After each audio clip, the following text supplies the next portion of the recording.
XAML supports the ability to define common resources.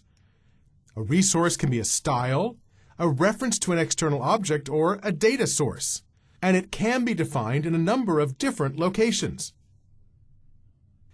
Why would you even use resources? They can help make your markup more efficient. You can define an object just once and use it several times in your markup. Now, does it make runtime faster? No. It's just the design time efficiency that you get for using resources. It makes your code more maintainable. Resources define particular styles all in one location, and it's easier to change those in just one place. Changes to style propagates to all the elements that use that style. Also makes your markup more adaptable. Resources can be stored separate from the application, and you can modify and replace the entire set, making it possible to create skinnable applications simply by replacing the set of resources. Every element provides a resource dictionary. Every control, every container has a place to store resources. The dictionary contains a string that represents the key for the resource, and the value is the resource itself. So you'll notice that every time you create a resource, you supply a key value which uniquely identifies that resource within its dictionary. Every element exposes a collection of resources indexed by the key name. Now, every element could manage its own resources. It's easiest, however, to manage these at the topmost level. That is, the level that makes most sense for your application. You could manage all the resources for the controls within a grid at the grid level, or perhaps all the controls in a user control at the user control level, or perhaps every item within an application from the application level. Elements have access to their own resources and the resources of their parents, grandparents, and so on. And the higher the resources, the more they're available, the more other things can use those resources. So you have to decide where to define your resources, at the control level, at the container level, or at the application level. Let's look at a very simple use of a resource defining a linear gradient. In this WPF application, like others you may have seen in this course, I have a set of user controls that I'm displaying within a tab control. And what you're looking at now is one of those user controls. I've defined a resource within the usercontrol.resources element. Here's my user control element here. Here's the end of it down here. And we have within that user control, usercontrol.resources. And within there, I can define as many resources as I want. Here I'm defining one that is a linear gradient brush whose key is background brush.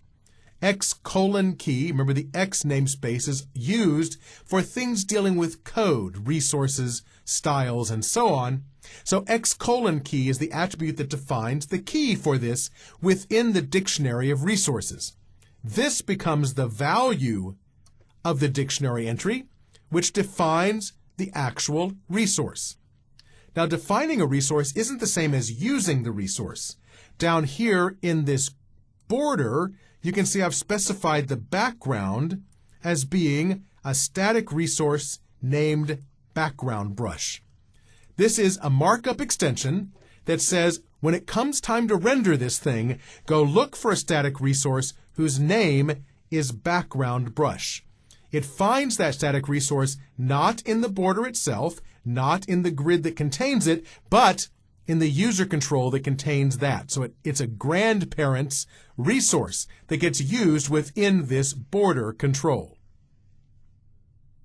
Now, I will mention that all the examples here use user controls, but often you'll use a window element, and you can also place resources at the window level. As a matter of fact, most WPF applications do that. But because this application is based on user controls, I have my resources at the user control level. Does it make sense to use a resource in a situation like this where we only consume it once? Maybe not. On the other hand, you may decide to use the same linear gradient in a different situation, in the same page, so it'd be nice to have it pulled out, factored out as a resource so you could use it in another place in this same user control. Now, if we'd place this resource at the application level, we could use it on any user control within our application. We'll look at that later. For now, it's only available within this particular user control. To review, in the example you just saw, the resource appears within the userControl.Resources element. The resource includes the x:\key attribute, which defines the key for that resource, so you can refer to it using that key. The x: prefix places x:\key in the XAML namespace, and you'll use this key for the resource when you're referring to it. The name is arbitrary, call it whatever you want, but it must be consistent across its usage. Here's a tip. Name your resources based on their functionality, not on their contents. I named that resource background brush, not white, yellow, orange, blue, linear gradient brush, because at some point I might change the colors and then the name wouldn't make any sense anymore. So that's just a tip for you on the use of resources. To refer to the resource, you can use a markup extension that looks like this. I said the border had a background attribute that was a static resource named background brush, and for a markup extension, it has to be in the curly braces. XAML uses markup extension when it needs to set a property in a non-standard way. This is pretty non-standard because we're not setting it right there in the markup, we're setting it somewhere else altogether. The static resource keyword indicates the key property to locate when it's time to set that property. And I asked this question once before, does it make sense to use a resource when you're only using it once? And the answer is, most often. I think most developers pull common things like backgrounds and linear gradients out into resources so they could be used more than once if necessary. Perhaps you're wondering about that static resource keyword. You might wonder, is there a dynamic resource keyword? Well, there is. Static resources are applied only when the window first loads. Changes to the resources update automatically. However, replacing the resource completely in code would go unnoticed if you used a static resource. On the other hand, dynamic resources are loaded slightly later, and replacing the resource completely affects the display at runtime. Dynamic resources require slightly more overhead because WPF has to be concerned about keeping things current when you change the resource value. If at all possible, use a static resource.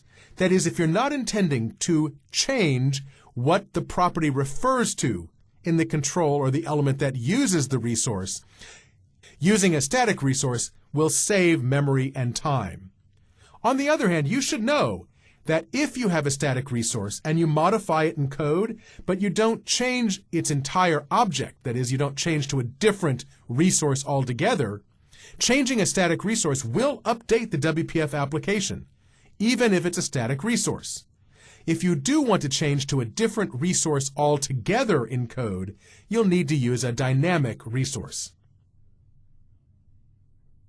When you define static resources, the location matters. You must define static resources before they're used in the markup. That is, you must define a static resource higher in the markup than its use.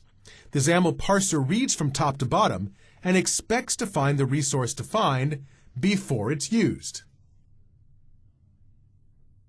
As I mentioned before, every element maintains its own resource collection.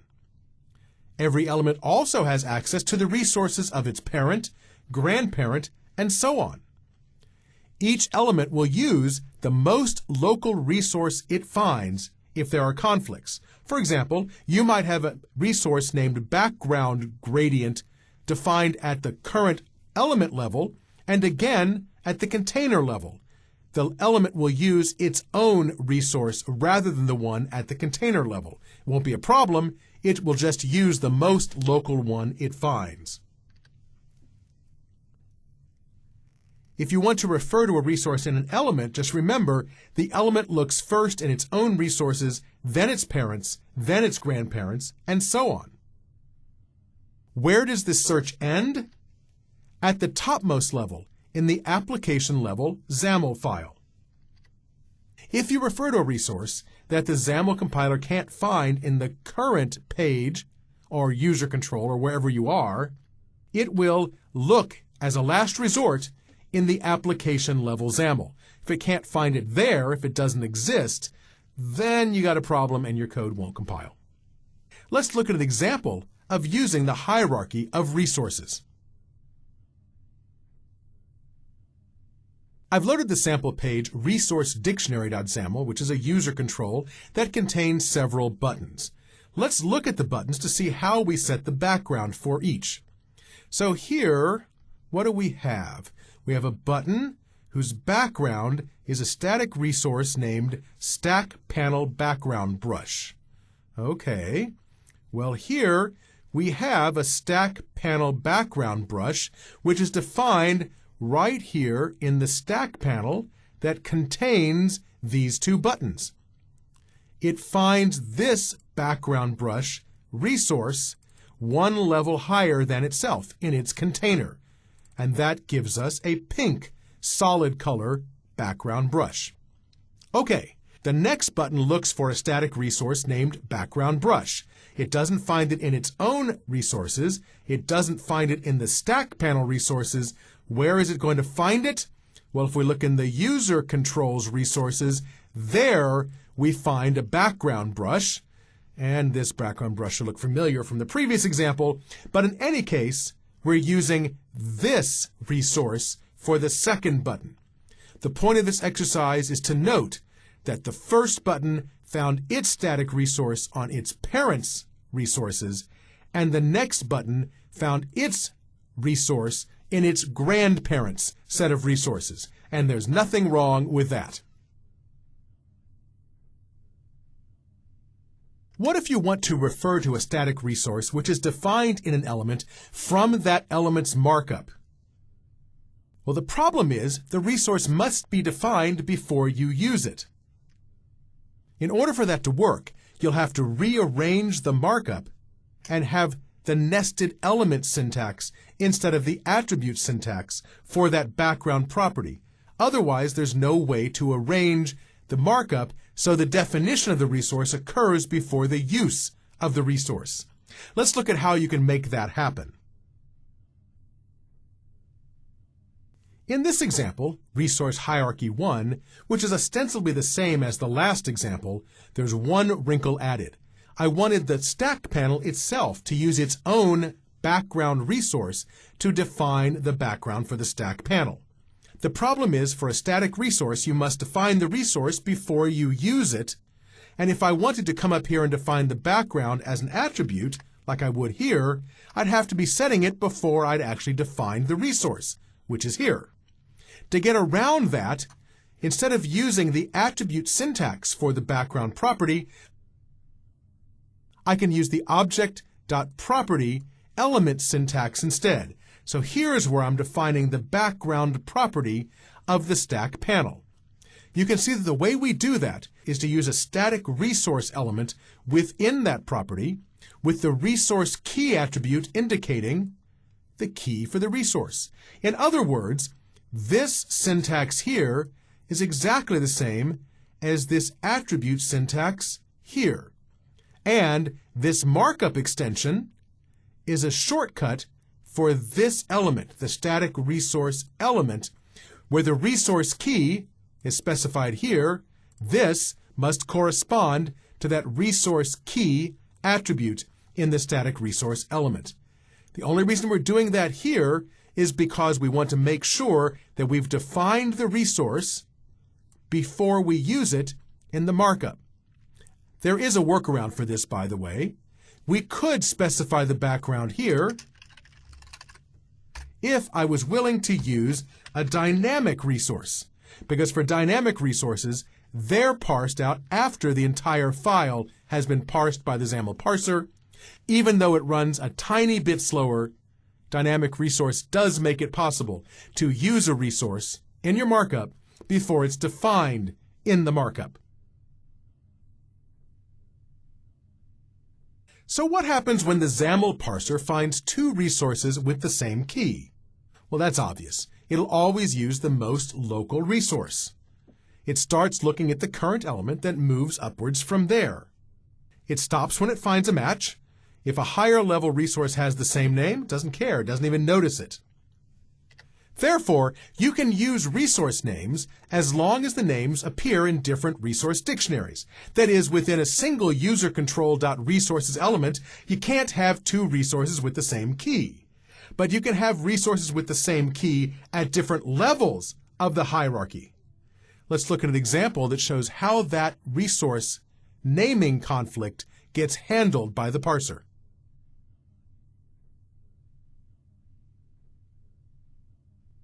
This example is ostensibly the same as the previous example you saw. There's a stack panel with two buttons on the stack panel. The interesting question is, where does each button find its background resource? The first button is looking for a static resource named Stack Panel Background Brush, and it finds it right here in Stack Panel.Resources, a solid color brush named Stack Panel Background Brush with a color of pink, and it is pink. Now the next button is looking for its background, a static resource named Background Brush. In the prior example, it found that background brush as a resource defined here in user-control.resources. It was a linear gradient brush. I'm sure you remember. In this example, though, it's not. It finds background brush not in its own resources. It looks then in stackpanel.resources and finds a solid color brush here named background brush with a color of aquamarine.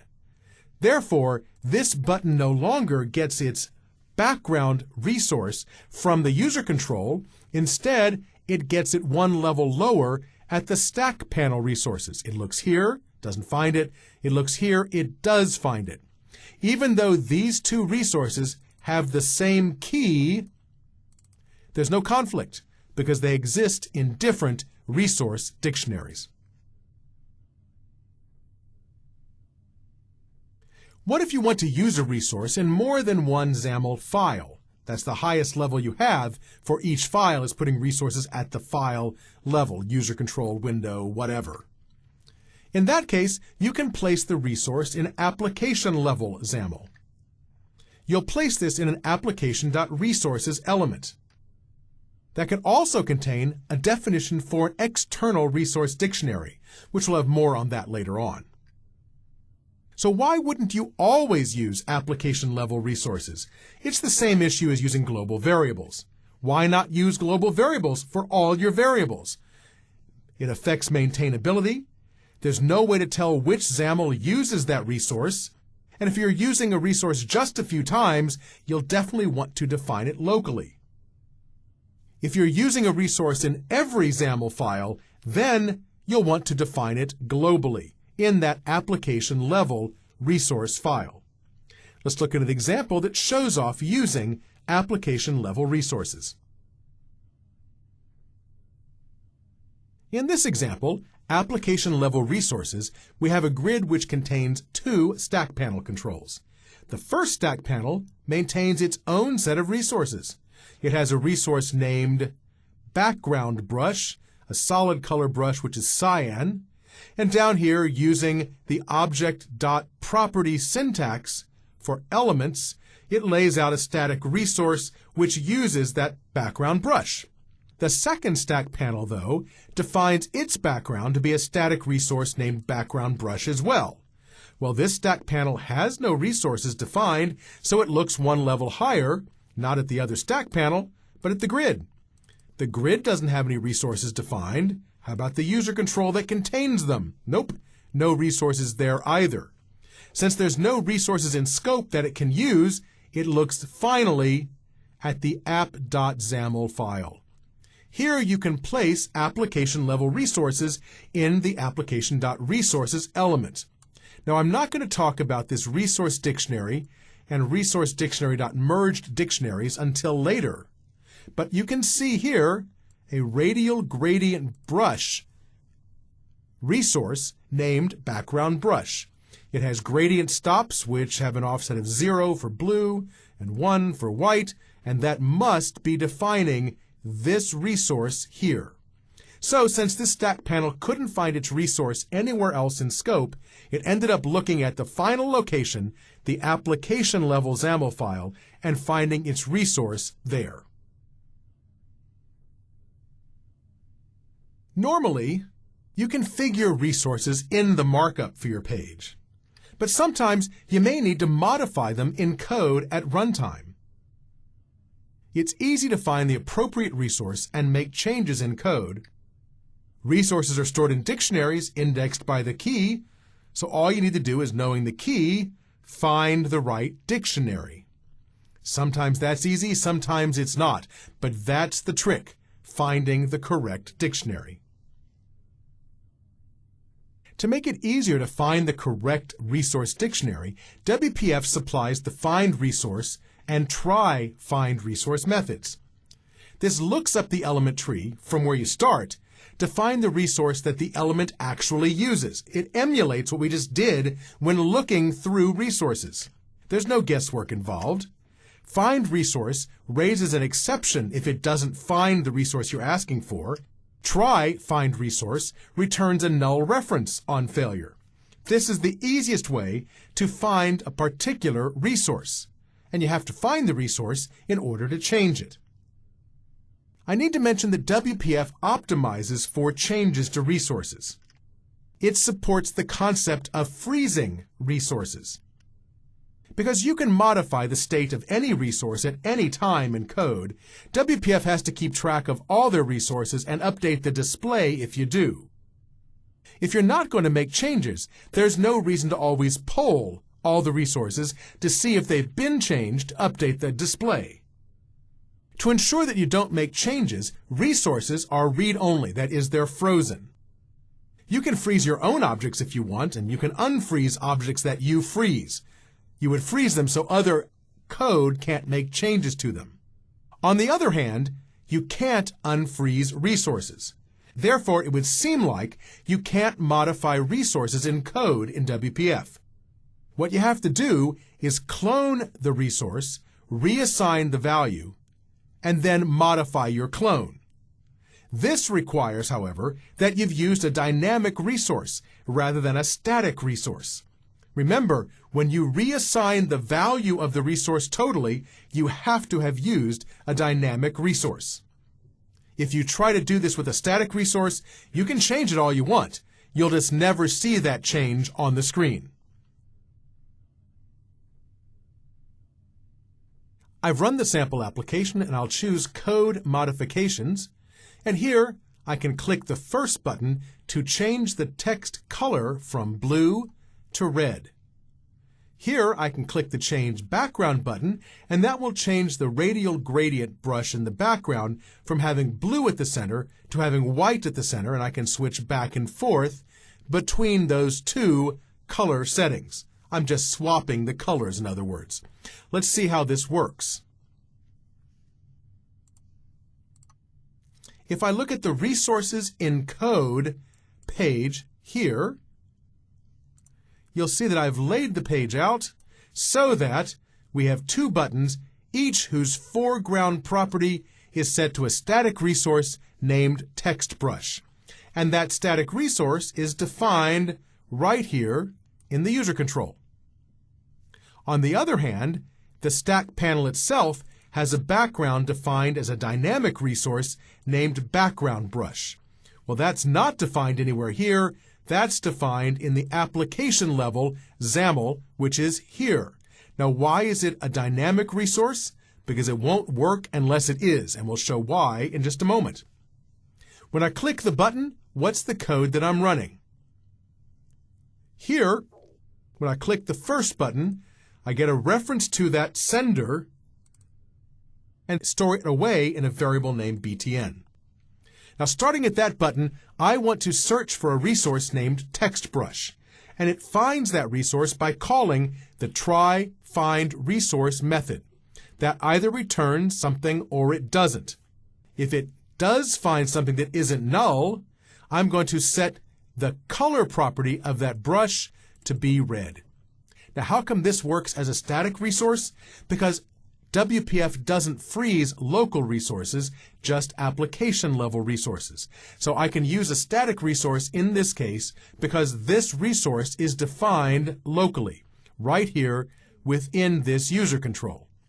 On the other hand, when I click the other button and want to modify an application level resource, I fight with the fact that application level resources are frozen. I start the same way. I call the try find resource method of the button to find a resource named background brush. If that brush isn't null, I'm going to take the color in the resource's first, well, it's actually the second gradient stop and store it away into a variable. Now, if the brush is frozen, and it is in this case, I need to clone the brush. There's a clone method that allows you to make a complete copy of it, including all of its properties. And in that new brush, I'll swap the colors out by taking gradient stop 0, put its color into gradient stop 1.color, and then take the color I stored away and put it into gradient stop 0.color, swapping the colors out. And then I'll set application.current.resources named background brush. I'll make that resource contain the new brush. Can't modify the old one, so I set a new one into that resource. That requires the consumer of the resource to be dynamic. It has to be a dynamic resource, or you can't modify the object to which the resource refers. You would just never see the change on screen. If you don't believe me, change that resource from being a dynamic resource to a static resource, run the application again, click the button, and you'll never see the change. Because it can't update the screen because you changed the object to which the resource applies. Of course, if the brush wasn't frozen, in that case we could just swap out the colors and it would just work. But I promise you, the resource is frozen because WPF freezes application level resources. That's all it takes to modify a resource at runtime. You can place resources in any XAML file, including the application level XAML file.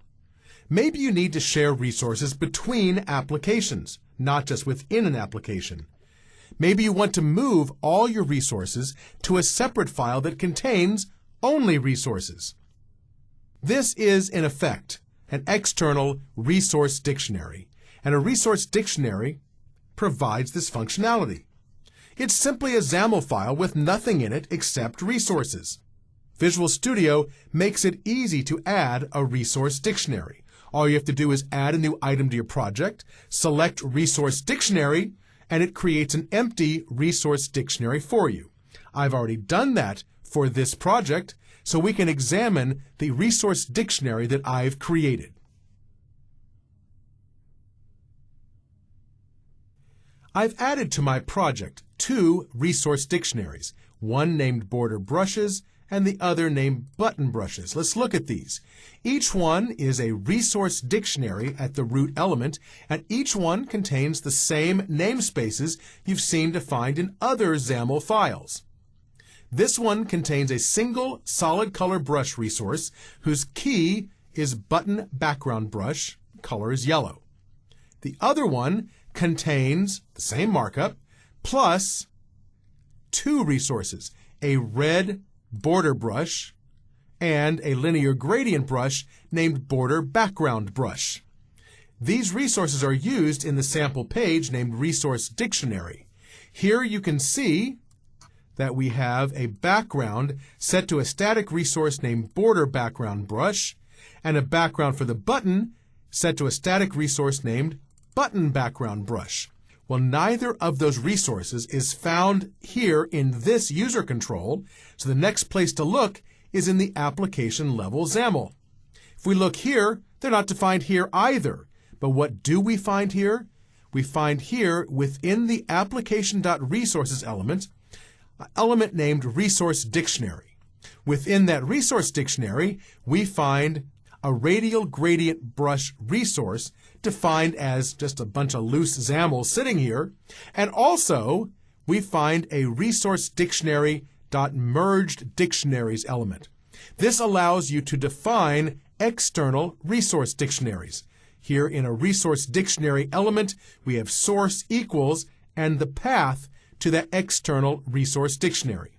If you want to use external resource dictionaries, you have to include the resource dictionary element, within that any loose XAML resources you want, then resource dictionary.merge dictionaries element with each resource dictionary you want to include defined inside there. I will mention that if you don't use merge dictionaries, you don't need this top-level resource dictionary element, and you can just place the loose XAML resource directly within the application.resources. This is all it takes to use external resource dictionaries, and this is how you can share resources between applications. You need to note one small restriction about using merge dictionaries.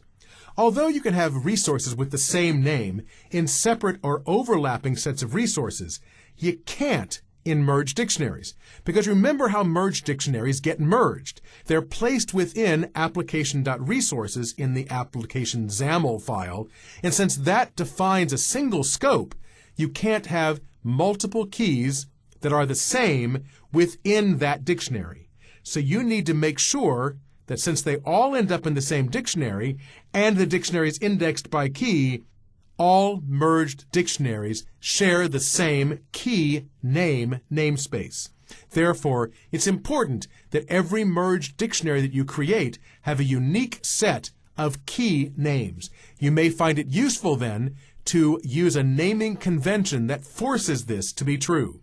In any case, when you merge dictionaries into a single project, they all must have unique key names.